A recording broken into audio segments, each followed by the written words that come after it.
A black judge was shockingly prevented from entering her own courtroom by white police officers in an incident that highlights racial discrimination within the justice system.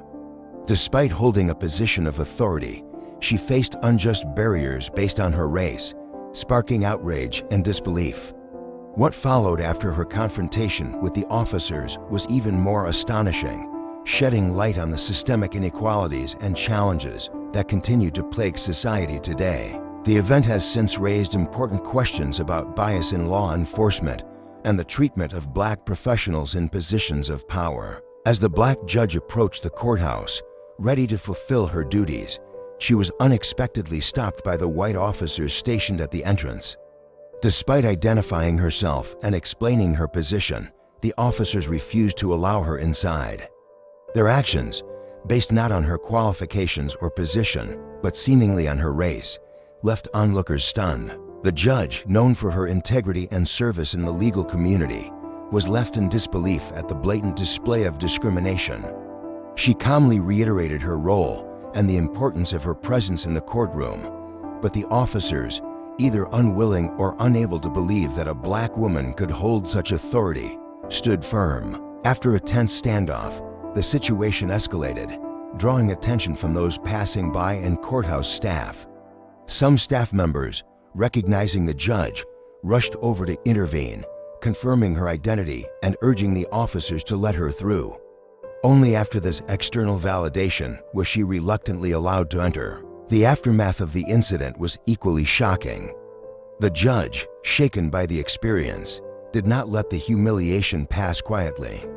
She filed a formal complaint and raised the issue within the legal community, calling for a thorough investigation.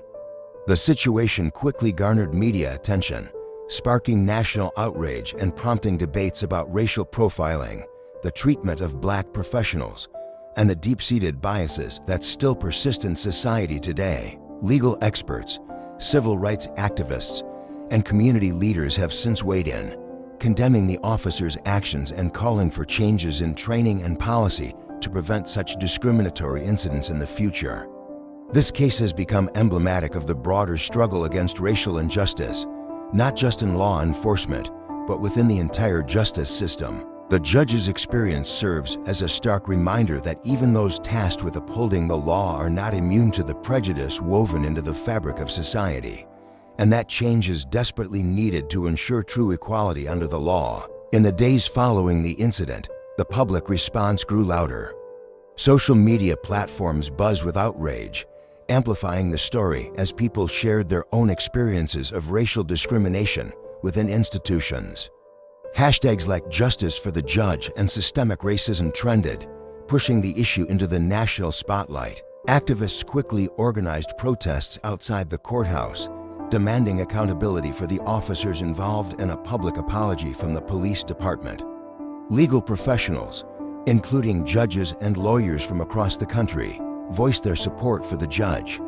Many acknowledged that her experience reflected a much larger, systemic problem, one that exists even in spaces where justice is supposed to be upheld without bias. The police department, under growing pressure, released a statement saying they were conducting an internal investigation into the matter, but this did little to quell the public's anger.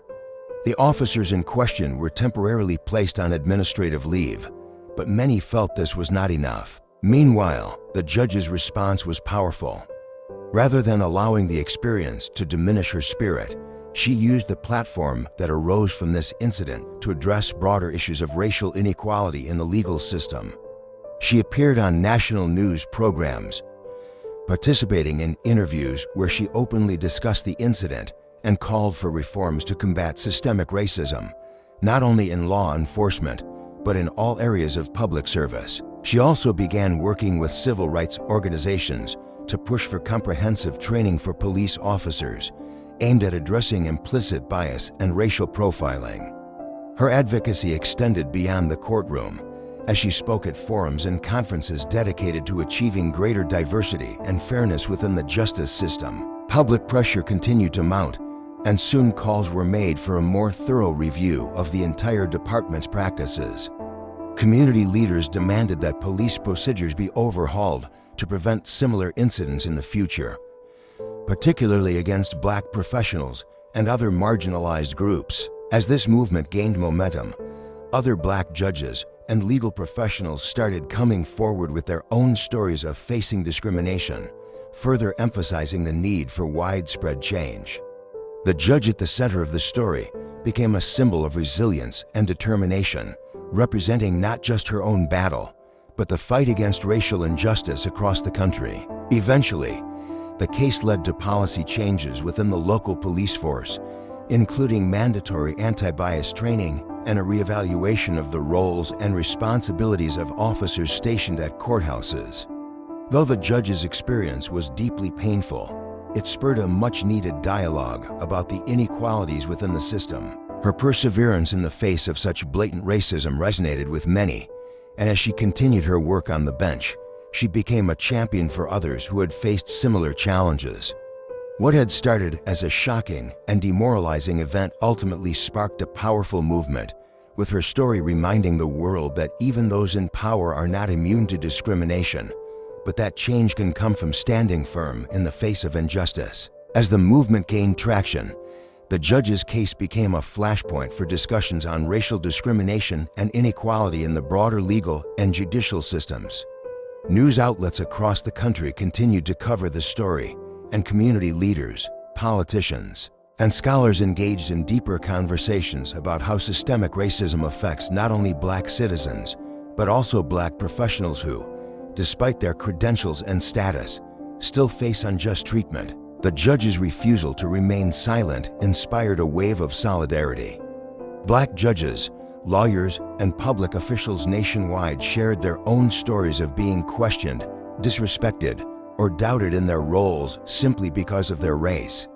This collective outcry prompted several legal organizations to start reviewing the internal culture of their institutions, looking for ways to address the racial biases embedded within them. A group of prominent judges, including the one involved in the incident, formed a coalition to push for legislative changes.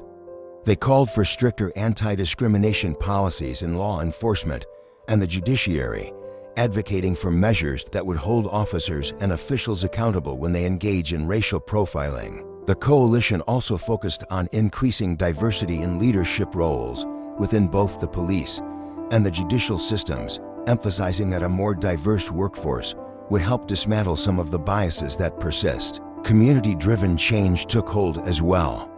Local organizers worked with the judge and other advocates to create educational programs aimed at fostering understanding and inclusion, particularly in areas where trust between black communities and law enforcement had been fractured.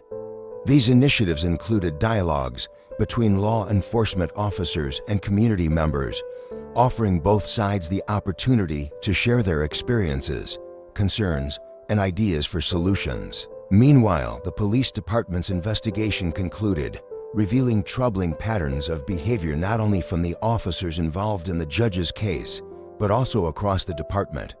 Several officers had been involved in similar instances of racial bias, leading to increased scrutiny on hiring practices, officer training, and oversight mechanisms. As a result, the police chief was forced to step down, and a new leader was brought in to reform the department from within. The judge, now a prominent advocate for racial justice, continued to use her platform to fight for long-term reform.